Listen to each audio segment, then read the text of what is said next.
Alors, je me suis engagée en politique il y a un an. Quand au quotidien, dans sa vie de tous les jours, on observe un décalage trop grand entre ses idéaux, la société telle qu'on voudrait qu'elle soit et la réalité qu'on constate, on a plusieurs solutions qui s'offrent à nous. Soit on se lamente, soit on se résigne, soit on se dit qu'on a un pouvoir d'action et qu'on peut se retrousser les manches et essayer de faire quelque chose. Donc c'est exactement ce qui m'est arrivé il y a un an. Je pense que j'étais à un tournant aussi de ma vie personnelle. Je venais d'avoir 40 ans, je venais de donner naissance à mon 3e enfant. J'avais une belle carrière professionnelle. Et je me suis dit qu'il était temps de rendre et de changer tout ce qui m'insupportait et qui me révoltait au quotidien, et principalement donc, les inégalités sociales.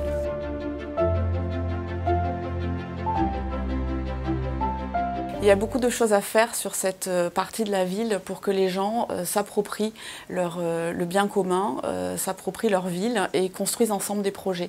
Et c'est un des sujets qui m'intéresse, c'est d'essayer de favoriser justement d'être un facilitateur pour mettre en relation les porteurs de projets, que ce soit les associations ou les écoles, les enseignants, et les citoyens qui ont envie de s'engager pour l'intérêt général. Donc j'ai cette volonté de travailler sur le mécénat citoyen, de voir comment est-ce qu'on peut faire descendre le mécénat de son piédestal, puisque parfois il est connoté, effectivement, la notion de philanthropie est quelque chose de réservé plutôt aux gens qui ont de l'argent ou aux entreprises, aux grandes entreprises. Et en fait, c'est pas vrai. Je pense que tout le monde peut s'engager au quotidien, soit par une compétence qu'il souhaite apporter, soit par une donation ou juste participer à la construction d'un projet.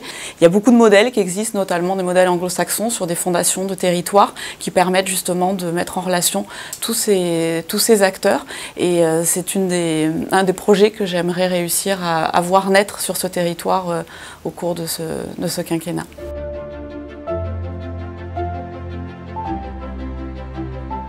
Il n'est évidemment pas question de nier les problèmes de stationnement qui peuvent exister.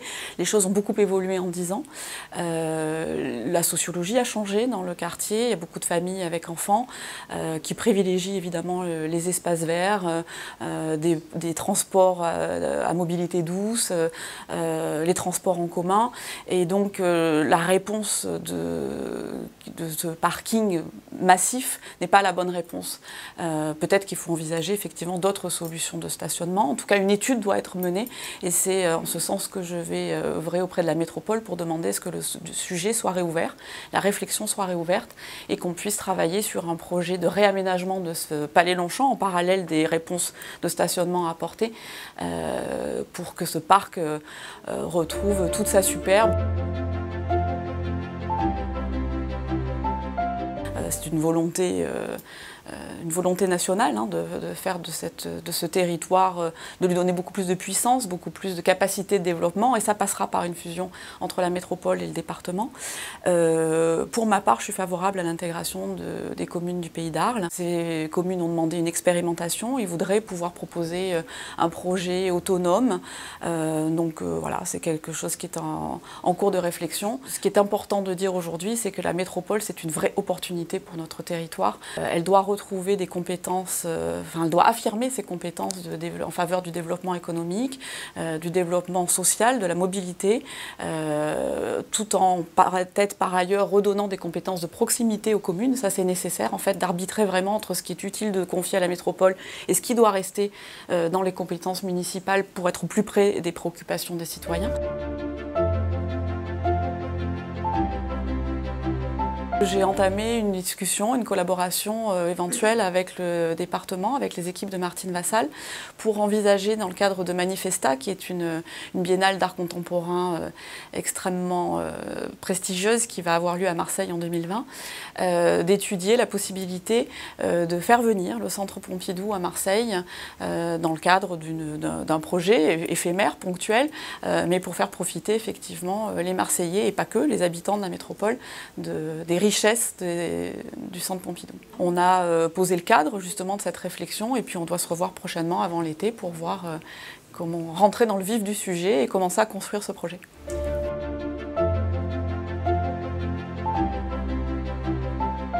Aujourd'hui, le cadre qui a été donné, c'est de redéfinir les missions de l'audiovisuel public, qui est un bien commun. L'audiovisuel public appartient à tous les citoyens français. Et les missions qui lui ont été confiées et qu'on réactive aujourd'hui sont des missions d'information, d'éducation, culture et de proximité. Pour répondre à ces missions, on a demandé aux acteurs de l'audiovisuel public de se réorganiser, de repenser leur offre. Prochaine étape, c'est mi-juillet, puisqu'ils doivent rendre leur copie, entre guillemets, avec des propositions concrètes qui pourront déjà voir le jour à partir de la rentrée de septembre dans les grilles de programme. Il y a un axe fort qui a été donné, et c'est important de le dire localement, c'est de renforcer la régionalisation de France 3, avec un temps régional qui passera à 6 heures au lieu de 2, donc un décrochage régional plus massif qui va permettre justement de renforcer cette proximité avec les territoires et avec les citoyens qui ont besoin d'être informés et de se sentir concernés par les informations ou les reportages, les magazines qui leur sont faits. Un rapprochement avec les équipes de France Bleu aussi va être étudié, expérimenté, et notre région sera justement fait partie des pilotes qui vont expérimenter ça sur des matinales et sur des émissions politiques. C'est un texte qu'on a eu l'opportunité de faire évoluer et j'en suis très contente puisqu'on est sorti d'un principe d'interdiction sèche pour l'ouvrir, pour le transformer en principe d'encadrement, c'est-à-dire un principe d'interdiction auquel on tient pour offrir un droit à la déconnexion aux enfants sur le temps scolaire, pour réaffirmer que l'école c'est une île, un sas, un endroit où les enfants sont là pour apprendre et pour se construire, pour échanger, pour socialiser, pour construire leurs relations, les liens avec leurs camarades, et que l'objet connecté au milieu de tout ça pouvait effectivement porter préjudice à ce développement des relations humaines. Et puis il y a un principe d'éducation qui est absolument nécessaire. Il n'était pas du tout question de construire ce texte en opposition au développement des outils numériques qui font partie de notre quotidien et qui est évidemment l'avenir et de notre société et de l'école, mais donc de réfléchir à comment on développe cette école du XXIe siècle, quelle est l'éducation 3.0, et donc elle passe par une éducation à la responsabilité numérique, à la citoyenneté numérique, et c'est une dimension qu'on a pu rajouter dans le Code de l'éducation et qui est effectivement, à mon avis, une grande avancée pour les enseignants qui vont pouvoir donc à la fois utiliser l'outil numérique à des fins pédagogiques, et ça permettra donc à l'enseignant de pouvoir aussi travailler sur cette éducation au numérique, cette utilisation responsable qu'il est nécessaire de donner à nos enfants.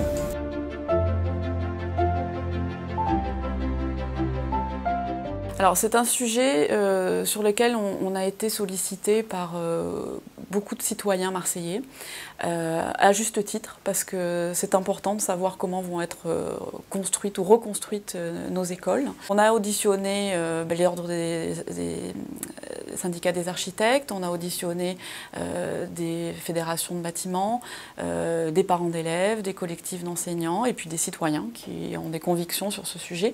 Et on a effectivement rencontré aussi les équipes de la mairie à 2 reprises pour essayer d'avoir donc une position sur ce sujet-là.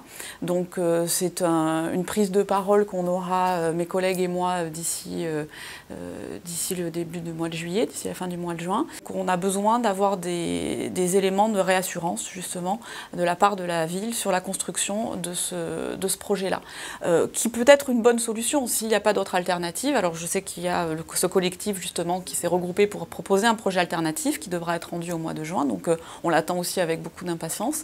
Néanmoins, si le projet de construction des écoles en PPP devait avoir lieu, il faut qu'on puisse avoir un certain nombre de garde-fous posés de manière contractuelle et principalement une assurance que les écoles pourront évoluer dans le temps. Je n'y pense pas à titre personnel. En revanche, il y a besoin que cette ville puisse prendre son envol et avoir tout le développement qu'elle mérite, puisqu'elle a des atouts incroyables. Et effectivement, on doit se pencher sur un projet municipal. On commence à y réfléchir, à y travailler avec le mouvement, mais avec aussi d'autres acteurs, des acteurs économiques du territoire. la question se posera effectivement, et puis c'est dans l'ADN d'En Marche effectivement de pouvoir être rassembleur, de voir quels sont les bons projets d'où qu'ils viennent. Donc la question pourra effectivement être étudiée. Pour ma part, j'accepterai pas de m'associer avec n'importe quel candidat, qu'il soit d'un côté ou d'un autre. Donc je réserve ma position quand la question se posera. Mon coup de gueule, c'est un chiffre qui a été publié dans un rapport de l'OCDE cette semaine. C'est un chiffre qui dit qu'en France, quand on est issu d'une famille modeste, il faut 6 générations, soit à peu près 180 ans, pour pouvoir atteindre la classe moyenne. Donc ça montre l'étendue des dégâts et l'étendue du travail qu'il nous reste à faire pour réduire ces inégalités sociales et, comme je le disais, qui est le moteur de mon engagement en politique.